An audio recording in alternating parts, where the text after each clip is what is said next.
ഹേ guys, അപ്പോൾ finally നമ്മുടെ ഗെയിമിലേക്ക് new ഒരു ഇങ്ങനെ സ്ട്രീറ്റ് സ്റ്റാൾ നമ്മുടെ ഗെയിമിലേക്ക് ആഡാകാൻ പോകണം. അപ്പോൾ ഗയ്സ് നമ്മൾ അത് എന്ന് ആഡാകും, എങ്ങനെ ആടാകും, ഏതൊക്കെ രീതിയിൽ ആടാകും എന്നാണ് ഗയ്സ് നമ്മൾ ഇന്ന് പറയാൻ വന്നത്. അപ്പോൾ ഗയ്സ് ഫസ്റ്റ്ലി ഇത് എന്ന് ആഡാകും എന്ന് ചോദിച്ചു കഴിഞ്ഞാൽ നെക്സ്റ്റ് അപ്ഡേറ്റ് ആയിട്ട് ഗയ്സ് ഇത് വരുവുള്ളൂ. പിന്നെ ഇതിൻ്റെ അകത്ത് ജ്യൂസ്, പിന്നെ ചായ, പിന്നെ ബിരിയാണി അങ്ങനത്തെ സ്റ്റാളാണ് ഗൈസ്. ഇത് 3 പ്രോപ്സ് ആയിട്ടാണ് ഗൈസ് ആടാൻ പോകുന്നത്.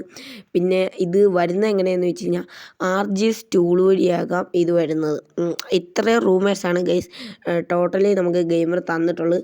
RJ സ്റ്റൂൾ വഴിയാണ് മെയിനായിട്ട് ഇത് വരാൻ ചാൻസ് ഉള്ളത്. പിന്നെ ഞാൻ പറഞ്ഞു ജ്യൂസ് സ്റ്റാള്, ചായ സ്റ്റാള്, ബിരിയാണി സ്റ്റാള് അങ്ങനെയാണ് ഗൈസ് വരാൻ കൂടുതലും ചാൻസ് ഉള്ളതെന്ന് പറയുമ്പം.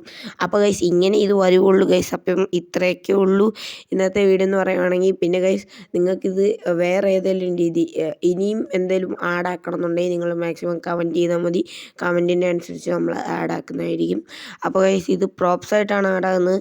പിന്നെ ഇത് നിങ്ങൾക്ക് വേറെ ഏതെങ്കിലും രീതിയിൽ ആഡാണെങ്കിൽ അത് നിങ്ങൾ ജസ്റ്റ് ഒന്ന് കമൻറ്റ് ഇട്ടാൽ മതി ഗൈസ്. അപ്പോൾ ഇത്രയേ ഉള്ളൂ ഇന്നത്തെ വീഡിയോ എന്ന് പറയുമ്പോൾ. Tata, love you all and take care guys. Tata. Thank you for watching this video. Tutu.